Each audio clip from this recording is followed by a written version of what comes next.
Well, I do know that some people in your party have felt that this, as a result, this loud call has been as a result of disgruntled elements, those who lost out in the 2015 elections. I mean, we've heard that from some of your party members. That's why they believe that the call has been really loud. And there's some who believe well, that, of course, there will be genuine reasons and there will be mischievous reasons. You can never rule that out in anything. Then the APC promised and, seemed to be reneging on its promise when it eventually got power. We were negative on our promise. In other words, it never really had the intention to actually devolve any powers. I don't understand what you mean by that. When do you think your party was going to start what it termed as devolution of powers in its manifesto? Anything that has to do with the Constitution is strictly, within the realm of the National Assembly. And I think the National Assembly have done. Recently, I think the Senate have voted on so many items on this issue of devolution of power. And I think there were a lot of them that were, that got the necessary votes up. In the National Assembly, especially in the Senate, we don't have two-thirds majority, and most of these things need two-thirds majority to pass. So I know that there are a lot of these issues that are part of restructuring that was voted for in the Senate. So I don't understand clearly when you say that when is the party going to do it. It's not something that you can do by an administrative fiat or an executive fiat where a president will just wake up one day and say, hey, power has been devolved. It doesn't work that way. These are constitutional issues. And they have a process. And that process involves the National Assembly. And the National Assembly has laid down rules. And the rules say two-thirds majority. And we do not have that two-thirds majority. When you were going to kickstart the process, I mean, I'm not ignorant of the fact that this definitely is a process. And if there's anything that you had going for you, I mean, your party when you got into power, was that the PDP itself had convened a national conference in which there were, recommendations saying that, and this is not the PDP, it was the government of President Goodluck Jonathan, which was, I mean, he was with the PDP. He's still with the PDP.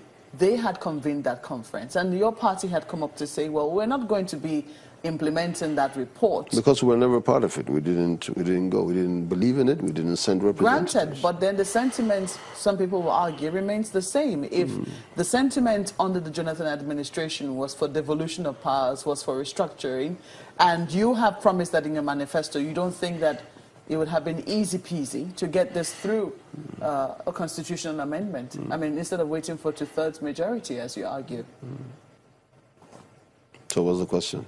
That's the question. I just asked you the question. That what? That you already had goodwill, both on the side of the PDP and even within your own party, that this would definitely go through. So putting that as, saying we don't have two-thirds majority, isn't that an excuse? No, I'm not saying that. I said that there was a vote in the Senate recently.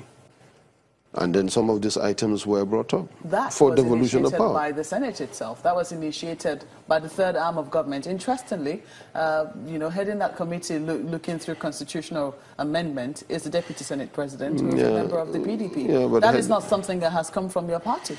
Oh, no, you can't say that. The head of a committee doesn't mean he's the only one that brings up ideas. He goes around and then they collate ideas of other people and they bring it.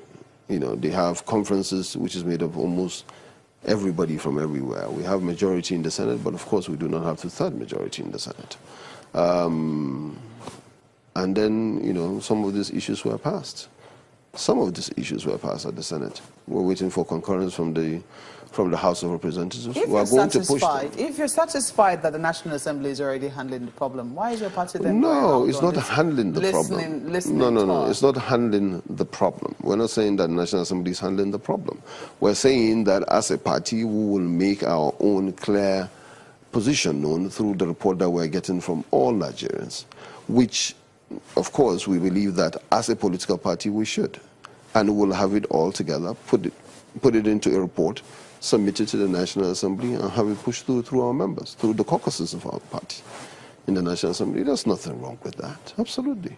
No one can fault that, but you should also remember that the fact that you don't have two-thirds majority hasn't changed. Yes, but we'll keep pushing. That's what democracy is all about. We'll keep pushing, we keep lobbying for it, we can make sure that we get what we want at the end of the day, especially because we went round and this is exactly what Nigerians want. Looking at the future, though, I mean, because there is definitely, some people say that this is about the future. This is not about the now. From what you've seen right now, I mean, as a country, do you think we could still have run anyway on this current constitution that we have?